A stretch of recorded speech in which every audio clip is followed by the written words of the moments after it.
Welcome to Coyote's Corner. This episode, we'll be listening to Michael Lang tell a Grimm's Fairytale, Godfather Death. There was once a baker who lived in a small town on the outskirts of the kingdom.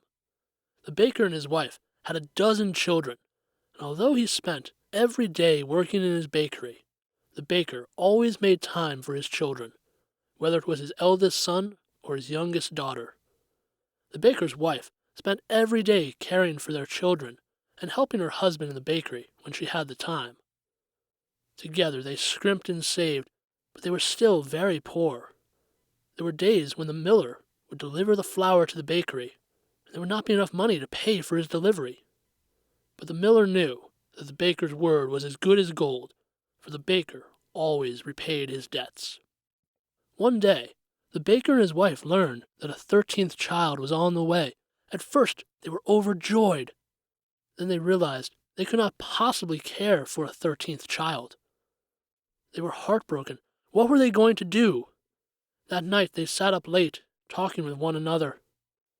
Perhaps one of our neighbors could be the godfather to this child. Perhaps one of them could care for him as their own. But who? Asked the baker's wife. Who could care for her as their own? The baker thought for a moment. What about our neighbor across the street? She's been sick for many months. What about your brother? My brother is the last person I would want to raise my daughter. What about my sister? Your sister is more poor than we are. She could not raise a child. The baker and his wife thought and they thought, but they could not think of anyone who could be a suitable godfather to their child. When morning finally came, the baker, at his wits' end, went outside and sat down upon the front steps of the house. A gentle rain was falling, pattering on the cobblestones, as people passed him by. Who can be the godfather to this child? The baker cried. Who can raise this child as their own? That moment, the rain seemed to stop. The clouds parted overhead, and golden sunlight shone down upon a man in the street. He walked towards the baker, walking between groups of people, as if he were not actually there. Then he spoke in a voice that seemed to be just for the baker's ears. Perhaps I can help, my son. My son? Could this be the Heavenly Father himself? Could it be God in all his splendor? Are you offering to raise my child? God nodded. He knew that the baker wanted all the best for his child, and so he explained that he would raise the child to be wise and compassionate. The baker liked what he was hearing, but then something occurred to him. God, would you teach my child to be fair? Why would you ask this of me, my child? The baker thought for a moment, trying to find words to express how he felt. God, I don't mean any disrespect, but I don't think you're fair. My wife and I, we work every day, all day, and we can hardly afford to feed our children. But there are people in this town who have more money than they know what to do with. That isn't fair. God heaved a heavy sigh, and he sadly nodded. Perhaps you are right. Perhaps I am not fair. Then the man was gone. The golden light was gone, and once more the rain was falling around the baker. Well, you certainly dismissed him quick. The baker was startled by the sudden voice. He looked around, and there in the street before him was a nobleman dismounting a tall, dark steed. The man was dressed in a fine suit, a gentleman's suit, a suit of silk and wool. His hair was tied back in a long tail, his beard sculpted in the latest fashion. The baker knew that this was a man of wealth and prestige. If you're not interested in what he was offering, perhaps I can help you. What are you offering? Asked the baker. I would make your child wealthy beyond the dreams of a mere baker. I would bring your child power, success, all that your child might want. The baker was now quite certain who was standing before him. "But, devil, would you teach my child to be fair?" The devil smiled a crooked grin. "Good sir, I am a very fair man. I know that there is something to be had from everyone in this world, great and small. But, devil, would you teach my child to be honest?" "Why would you ask that of me?" The baker narrowed his eyes. "Devil, we both know that you are not honest. Baker, I have offered to give your child wealth and success. What good is honesty?" The baker shook his head. "I'm sorry, devil, but we have nothing more to discuss." The devil raised his hand as though tipping his hat.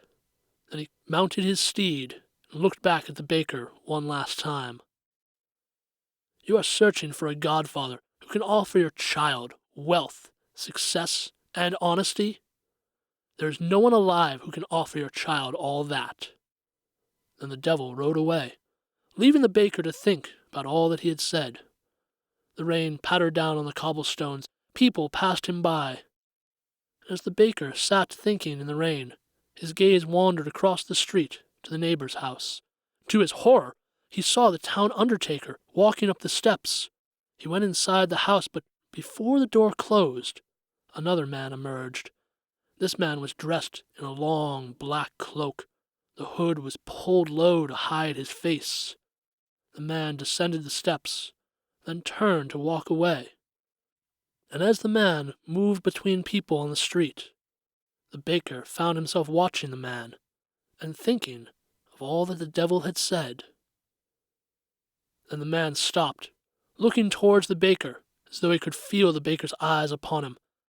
At that moment, the baker knew he needed to speak with this man. He leapt up and he ran across the street. As he drew near, he heard the man speak. "You can see me." "Good sir, I have just spoken with God, and I have spoken with the devil. I do not know how it is that I am able to see you, but if you are who I think you are, I have a question that I need to ask you." "I am Death." "Good sir," said the baker, "I know that you are very busy, and this is a very unusual question. But, sir, would you be the godfather of my child? Would you raise my child as your own?" "Why would you ask that of me?" The baker thought for a moment. "My wife and I, we cannot afford to provide for this child. Neither can any of our friends or our neighbors. I've spoken with God. God offered to raise my child, to teach my child wisdom and compassion. But God cannot teach my child to be fair. What good is wisdom and compassion if they're only offered to a favorite few? The devil offered to raise my child. He offered to bring my child wealth and success. The devil cannot teach my child to be honest. What good is wealth and success if one cannot keep a promise?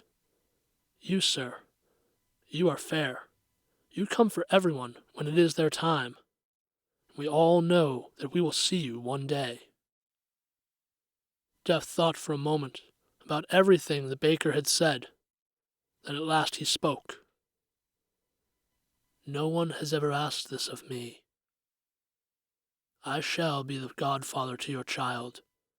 I will raise your child as best I can, and I will teach your child to be wise and compassionate, fair and forthright. I will bring your child wealth and success at whatever they might choose to do." And so it was. Months later, when the child arrived, beautiful baby boy, he was given to Death, and Death took the boy to raise as his own. The years swiftly passed, and the boy grew. When he came of age, Death sat his godson down and spoke to him, asking, "My godson, what is it you would do in this world?"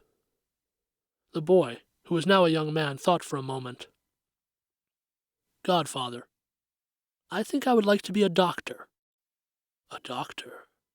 But why, my godson? Do you wish to keep me from the living? No, godfather. I know that everyone must die. But you come for some when they are old and others when they are young, like that little girl you took yesterday. Why did she have to die? My godson, she had been sick for quite a while. You know this. Yes, godfather, but it doesn't seem fair. Shouldn't everyone have an equal chance at life? Perhaps you are right. Perhaps it is unfair. If I were a doctor, I would treat both the rich and the poor. I would make sure that everyone could enjoy what life they are given.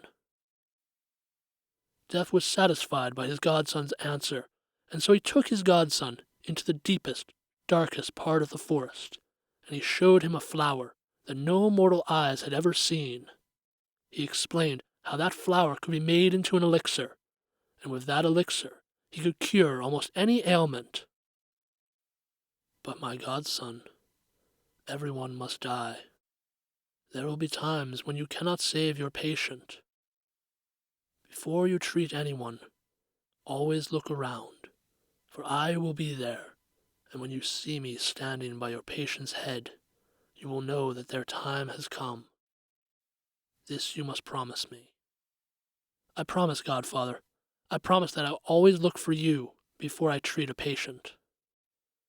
And so, with the knowledge that death had given him, the young man went out into the world, and he became a great doctor. Soon he was treating patients every day, the rich and the poor. He treated them the same, for to the doctor they were all his patients. But before he would treat anyone, he would always remember to look about, and when he saw his godfather standing by his patient's head, he would tell the patient there was nothing he could do. Even in those times, the doctor would always remain close at hand, providing comfort to his patient, until his patient was resting tenderly in his godfather's arms. One day, while the doctor was treating his patients, a messenger arrived from the king. The messenger explained how the king had fallen ill. He had heard of the doctor's great skill and had sent for him. Of course I will see to the king, but first, let me see to these good people. And so the messenger patiently waited while the doctor treated his patients. When his work for the day was done, the doctor packed his bag, and he followed the messenger to the palace. He was led straight to the king's chamber, and there was the king, lying in his bed. He was as pale as snow, feverish, propped up on pillows, and there at his side was the king's eldest daughter. She had been crying, but as she looked to the doctor, there was hope in her eyes, and the doctor felt his heart beat a little faster when she looked at him. You will find a way to help my father, won't you? You will save him. I will do what I can, said the doctor. Then he turned to examine the king, and as he did, he looked about. There was his godfather. Death was standing by the king's pillows. The doctor knew there was nothing he could do, but something made him look to the princess, and once again he saw the hope in her eyes. He felt his heart beating a little faster. She was counting on him to save her father. How could he let her down? There had to be a way. Then he remembered what his godfather had told him, that if he was ever standing by a patient's head, that was it. The doctor knew what he had to do. He gently wrapped his arms around the king, raised him from his pillows, turned him about in bed, and before Death could move to the foot of the bed, he poured out the elixir for the king to drink. In an instant, the elixir went to work. The color returned to the king's pale face. He sat right up in bed. This is marvelous. I feel wonderful. The king and the princess both showered the doctor with praise and thanks for the miracle he had performed. They offered him gold and silver, but he would only accept what little he needed to make his way in the world. Then the doctor bowed to the king. Your Majesty, I must go. I have other patients to treat. As he turned away, the princess called to him, Wait, please don't go. He looked back.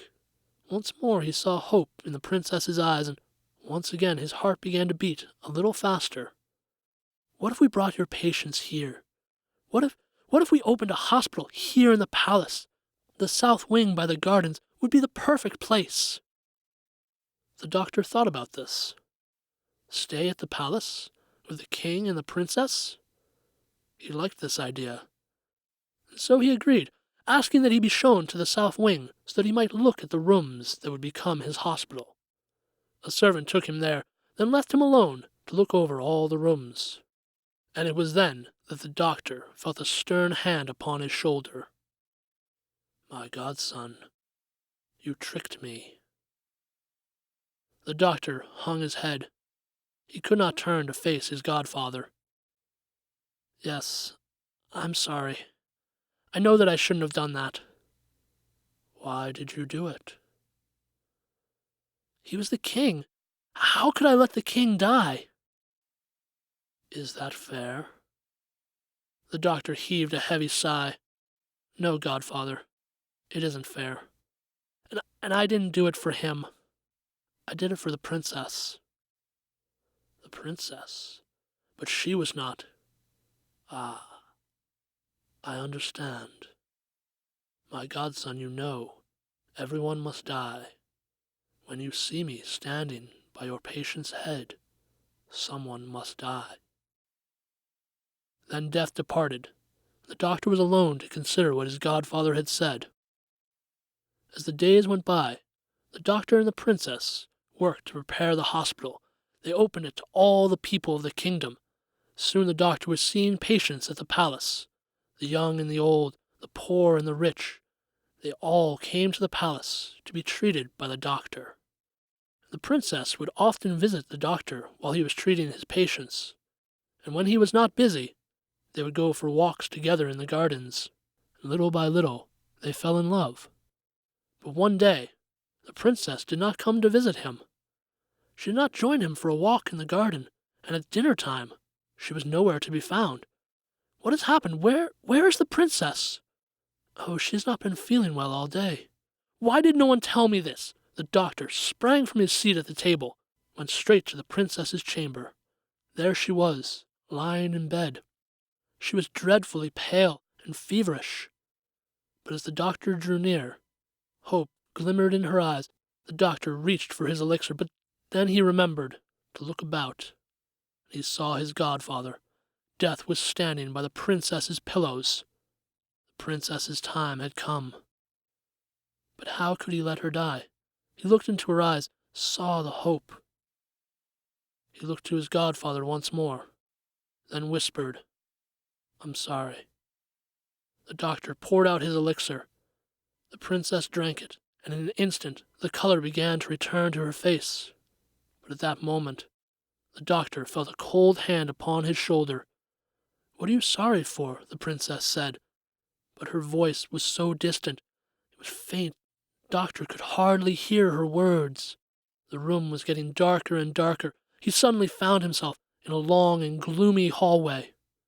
There were candles all around him, tall ones, short ones, their flames all flickering. And there was death standing before him. Godfather, where are we? What are all these candles?" "These are the life candles, my godson. The tall ones are for those who still have a great deal of life to live. The short ones, those are the ones whose time is drawing near." A wave of dread shivered through the doctor. He hardly dared to ask, but he needed to know. Godfather, where is my candle?" "It is here." Death showed him a small lump of wax. The wick was falling over. The flame was flickering. It could go out at any moment. Godfather, please do something. Don't let me die." "My godson, I cannot light another candle for you." The doctor looked about in a panic. Godfather, right there is a tall candle that has not been lit.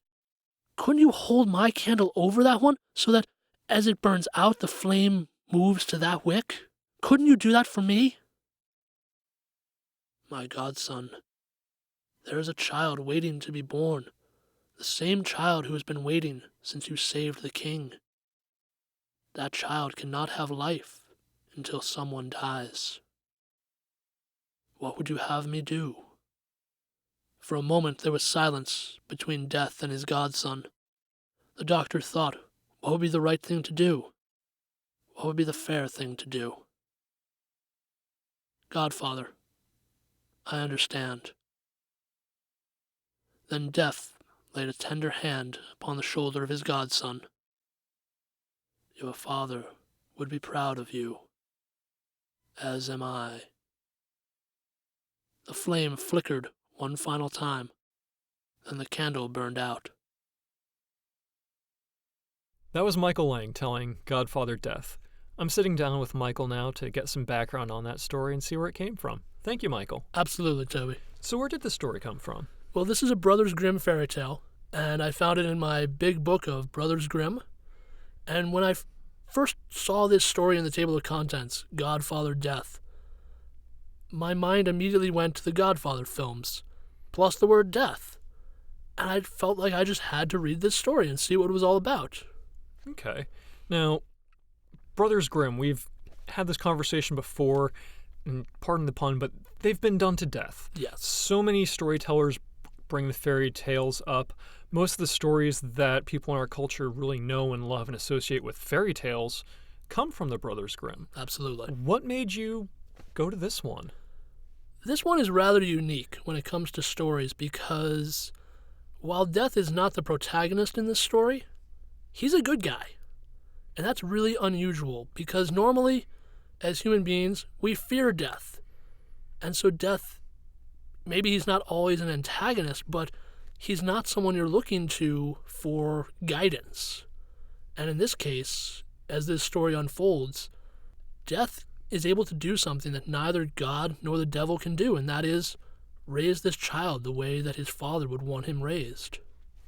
And with that, that juxtaposition of Death as a good guy, Death as this thing that we normally fear, and now we have Death in really a father role. He's the godfather. Right. That presented us a lot of challenges with the editing process. Yeah, and especially with some of the other morals that are in this story and just this idea of being fair regardless of the consequences. I have to be fair. It's what I've said I will do, and I've said I'm going to teach you how to be fair. There were a lot of details in this story that I felt they needed to be right, and a lot of them were in the specific lines of dialogue or a specific adjective or verb that I would use, and that's unusual for a lot of my stories. Normally, I don't feel like I need to get every word right. Yeah, and we probably spent close to 12 to 16 hours. Yeah, 2 full day long recording sessions on this story. And a lot of that did get down into word choice or order. Yeah. But what was really interesting for me was watching that rewriting the weaving process of, hey, we finally figured out how best to say this thing at the end. And, oh, we can take those words and put them in the middle and at the beginning so it all flows together. Now there's this common thread. We have all these different threads that are going to come together woven throughout this story that is going to make this story more than just the fairy tale it started off as. Now this story is something that an adult can look at and, whoa, there's something really here to be told. All right. Well, thank you for that story, Michael. And Absolutely. Thank you so much for allowing me to be included on this process of editing and letting this story grow. Well, thank you for helping me with this process and for sharing it with me. And for all the folks out there, don't forget to like and subscribe to Coyote's Corner so you never miss anything that's going on here. And for those in the audience, if you want to hear more from Mike, check out his webpage, coyotesinc.com. You can listen to a lot of other stories that we've recorded here at Studio 417. You can even see some stories that Mike has performed out in the wild. You can even get some information on booking him so he can be out in the wild with you. And until next time, this has been the Coyote's Corner.